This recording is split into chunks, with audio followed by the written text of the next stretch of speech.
तो दोस्तों मेरा नाम है दिनेश सेन और मैं आज से आपको बी एस टी सी, ठीक है, बी एस टी सी जैसे डी एल एड और आगे हम बढ़ेंगे P T T, P T E T. आज से मैं इनकी तैयारी करवाऊँगा आपको और मैं आपको जो भी प्रोवाइड करूँगा ये उत्कर्ष के अभी नोट्स हैं, पी डब्ल्यू के भी लाऊँगा, ये B S T C P T T अभी करवाऊँगा। B S T C P T T का भी चल रहा है हमारे, ये इतिहास चल रहा है तो आप सपोर्ट कीजिए, ठीक है। आगे बढ़ते हैं, देखते हैं। और राजस्थान का इतिहास, ठीक है, इतिहास शब्द सामान्य परिचय हम देख रहे हैं। 3 पार्ट हम बनाएंगे जिसमें इतिहास का सामान्य परिचय देंगे, बाद में हम मेवाड़ का पढ़ेंगे। ओके, आगे बढ़ते हैं। इतिहास शब्द की उत्पत्ति कहाँ से हुई? ग्रीक भाषा के हिस्ट्री शब्द से। यहाँ से कोई क्वेश्चन बनता नहीं, ऐसे बोला गया है, ये सामान्य परिचय है तो पढ़ना पड़ता है। हिस्ट्री शब्द का मतलब होता है भूलना या जोड़ना। ये सामान्य परिचय पढ़ लो, आपका इतिहास मतलब बहुत सरल हो जाएगा। और आगे बढ़ते हैं तो आगे देखते हैं, हम आगे देखेंगे तो sorry sorry sorry sorry sorry ये देखिए, इतिहास, इतिहास और अतीत में क्या अंतर है, ठीक है। इतिहास और अतीत, इतिहास लिखित साक्ष्य और अतीत कोई लिखित साक्ष्य नहीं, मतलब कोई हल्दी घाटी का युद्ध हुआ तो उसमें लिखित साक्ष्य है तो वो इतिहास है। अगर नहीं है तो अतीत है। कई राजाओं के लिखित साक्ष्य नहीं है तो अतीत बन गए हैं, बस। उसके बारे में हम नहीं पढ़ेंगे, उसका नाम पढ़ेंगे और उसका इतिहास नहीं पढ़ेंगे। ओके, आगे बढ़ते हैं और आगे देखते हैं भारत का इतिहास, राजस्थान का इतिहास। भारत के इतिहास का जन्म सभ्यता काल से और राजस्थान के इतिहास का काल का जन्म राजपूत काल से, जो कि 7वीं सदी के मध्य से है, ठीक है। आगे बढ़ते हैं। यहाँ पर एक व्यक्ति बहुत इम्पोर्टेंट है। कौन इम्पोर्टेंट है? Colonel James Tod. भाई साहब क्या इम्पोर्टेंट है इतिहास में, ये भाई बहुत इम्पोर्टेंट है। कर्नल जेम्स टोड को ना भूले, और इसे घोड़े वाला बाबा भी कहते हैं। इनका जन्म 1782 ईस्वी में इंग्लैंड, ये कोई क्वेश्चन नहीं बनता। 1791 से 99 ईस्वी में सर्वप्रथम भारत में बंगाल आए, ये इंपॉर्टेंट है। ओके, और राजस्थान में सर्वप्रथम कर्नल जेम्स टोड 1800 से ईस्वी में मांडल भीलवाड़ा में आए, ये भी इम्पोर्टेंट है। 1813 ईस्वी में कर्नल की उपाधि धारण की, ये मोस्ट इम्पोर्टेंट है। ओके, ये पूछ सकता है कब की, 1813 ईस्वी में। 1817 से 18 ईस्वी में राजपूताना में पीए के रूप में हुए। जैसे मुख्यमंत्री ये राज्यपाल होते हैं ना, ऐसे कोई पीए की उपाधि थी। देखते हैं, आगे बढ़ते हैं क्या होता है। अब मेरे साथ बने रहिए, मैं आपको B S T C P T तो पूरा क्लियर कर दूंगा आराम से। आप ऑनलाइन पढ़ रहे, मैं पढ़िए, मैं आपको आराम से, मैं बोल रहा हूँ आराम से करवा दूंगा, टेंशन ना ले, ठीक है। और ये एक बार मैं जो पढ़ाता हूँ वो लिखे। और ये आपको अगर पी डी एफ चाहिए तो मेरे नंबर हैं 8690, लिख दे आराम से, 374842। इन नंबरों पे आप मैसेज कर सकते हैं और मैं आपको ग्रुप में जोड़ दूंगा, जिसमें मैं आपको बी एस टी सी के बारे में या पी टी टी के बारे में, कोई भी कॉम्पिटिटिव एग्ज़ाम है उसमें मैं आपको नोट्स ये जो पढ़ा रहा हूँ ये प्रोवाइड करा दूंगा, ठीक है। आगे बढ़ते हैं। 1822 ईस्वी में पुनः इंग्लैंड लौटे और 13 साल बाद 1835 ईस्वी में इनकी मृत्यु हो गई। ये मृत्यु जन्म इनके बारे में नहीं पूछेंगे। भारत कब आए, राजस्थान कब आए, ये पूछेंगे। कर्नल की उपाधि कब धारण की, राजपूताना में इनका पद क्या था, पीए के रूप में कब धारण किया, 1817 में, ठीक है। आगे देखते हैं। और घोड़े वाला बाबा किसे कहते हैं? Colonel James Tod. यहाँ से भी प्रश्न पूछ सकते हैं, यहाँ से कोई प्रश्न नहीं बनता। जोड़ वाला बाबा राजेंद्र, और ये राजेंद्र सिंह वाटरमैन, कोई प्रश्न नहीं बनता यार, नोट से प्रश्न बन सकता है, देख सकते हैं। शेठानी का जोड़ चूरू, चूरू किसी का नाम नहीं है, ये एक जिला है, ठीक है। आपको पता होगा, आप राजस्थान में रहते हैं तो। मैं भी राजस्थान जोधपुर से बिलोंग करता हूँ। आगे देखते हैं।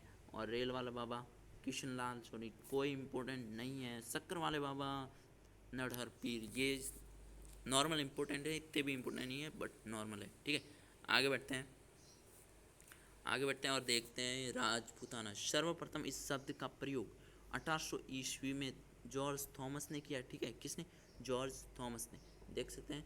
और बाद में राजपूताना शब्द का सर्वप्रथम लिखित रूप से प्रयोग 1803 ईस्वी में, ये इंपॉर्टेंट है, लिखित रूप से विलियम फ्रैंकलिन द्वारा। विलियम फ्रैंकलिन की एक बुक थी the mystery memorials of George Thomas, ठीक है। और बाद में हम पढ़ते हैं, ये इंपॉर्टेंट है, मोस्ट इम्पोर्टेंट, मोस्ट एम, ठीक है। और आगे देखते हैं, ये मोस्ट इम्पोर्टेंट है। तो टी.एस. हेडले के अनुसार राजस्थान की आकृति पतंगाकार विश्वकोणीय सदुर्भुजाकार, ये पतंगाकार ये देख सकते हैं आप, और जिसमें ये सेम नहीं है, ये कोई लंबा है, छोटा है, ये ऐसे चतुर्भुजाकार है लेकिन विषम, ठीक है, और पतंगाकार है। ओके, और आगे बढ़ते हैं। इस रायथन रायथन शब्द का सर्वप्रथम प्रयोग कर्नल जेम्स टोड द्वारा किया गया, और इसे फिर राजस्थान बोला इस शब्द को। राजस्थान बाद में पड़ा 1829 ईस्वी में राजस्थान नाम पड़ा, पहले रायथन, राजपूताना कुछ भी बोलते थे ऐसे, ठीक है। और इस शब्द का सर्वप्रथम प्रयोग 1829 ईस्वी में कर्नल जेम्स टोड ने अपनी पुस्तक में किया। कब किया? पुस्तक में किया, ठीक है। पुस्तक कौन सी है? ये पुस्तक है, ठीक है। एनाल्स एंड एक्यूरी, ये कोई इंपॉर्टेंट नहीं है, ये इंपॉर्टेंट है, ये नाम याद रखना, ये इंपॉर्टेंट नहीं है, एक बार पढ़ लेना, कुछ नहीं, ये इंपॉर्टेंट नहीं है। ये है the central western state Rajput of India, इसमें राजपूतों के बारे में बताया गया है। किसने? कर्नल जेम्स टोड ने बताया, और इसका लेखक कर्नल जेम्स टोड 1829 ईस्वी में ये पुस्तक लिखी, और जिसमें संप्रेरित अपने गुरु को संप्रेरित था। ये गुरु कौन था? यति ज्ञान संग्रह, और संपादक विलियम क्रूक, ये इंपॉर्टेंट हो सकता है विलियम क्रूक, यहाँ से क्वेश्चन बन सकते हैं, ठीक है। आगे बढ़ते हैं, और आगे हम देखेंगे राजस्थान, ये पतंगाकार विषम शत्रुभुजाकार, ये राजस्थान, जिसमें 19 रियासत हैं, जिसमें थी पहले सबसे इम्पोर्टेंट मेवाड़ी है जो कि सर्वप्रथम है, जिसमें गोइल वंश, राणा रावल कौन है? दो भाई थे जिसने राजवंश मतलब वंश थे, दो अलग अलग साम्राज्य बनाए, जिसमें कोई राणा था कोई रावल था। इसे ये मेवाड़ उदयपुर में है, राजस्थान की सबसे प्राचीनतम रियासत, सबसे इम्पोर्टेंट ये मेवाड़ी है। चलिए आगे बढ़ते हैं। करौली, जैसलमेर, ये इम्पोर्टेंट नहीं है। यादव राजवंश, अलवर, नरुका, आमेर, ये इम्पोर्टेंट है, ठीक है। आई इम्पोर्टेंट है, ओके। और आमेर जयपुर में है, कसावा वंश शासन करते थे, और जनसंख्या की दृष्टि से सबसे बड़ी रियासत है। आगे बढ़ते हैं। भरतपुर, धौलपुर, जो कि जाट व राजवंश, ठीक है। और सॉरी, ये 10 पढ़ लिया और आगे मैंने पढ़े नहीं, सॉरी। 2, 3 और 4 कौन है? बांसवाड़ा, प्रतापगढ़, डूंगरपुर, जो कि महारावल के नाम से, ये कोई इंपॉर्टेंट नहीं है इसलिए मैं भी भूल गया। सिरोही, देवड़ा, कोई इंपॉर्टेंट नहीं है। शाहपुरा, क्षेत्रफल व जनसंख्या की दृष्टि से छोटी रियासत, ये इंपॉर्टेंट है, ओके। कोटा, बूंदी, झालावाड़, टोकी, ये कोई इंपॉर्टेंट नहीं है, लेकिन बट राजस्थान की नवीनतम रियासतें हैं ये चारों, ये पूछ सकते हैं कौन कौन सी है। कोई 4 ऐसे तो मतलब रीट फर्स्ट ग्रेड में तो ऐसे बोलते हैं, 4 ऑप्शन देते हैं। भरतपुर, धौलपुर, सिरोही, देवड़ा, सिरोही, शाहपुरा, ऐसे 4 रियासत। कोई कोटा, बूंदी, ऐसे 4, तो हमें कोई भी कोटा, बूंदी, झालावाड़, टोक की जगह अजमेर या जयपुर कोई भी ऐसे रियासत कर देते हैं, हमें 4 सुनने पड़ते हैं ये। और BCC PTT में नॉर्मल आता है एक, जिसमें पूछ लेते हैं कौन सी रियासत नवीनतम नहीं है या कौन सी नवीनतम है। नवीनतम नहीं है तो 3 बता देंगे, एक कोई अजमेर या कोई भी भरतपुर ऐसे बता देंगे। और अगर पूछेंगे, बताएंगे कि नवीनतम कौन सी है, शहरों में से एक राइट है, तो कोटा, बूंदी, कोई भी हुआ, झालावाड़, कोई भी आ सकता है, ठीक है।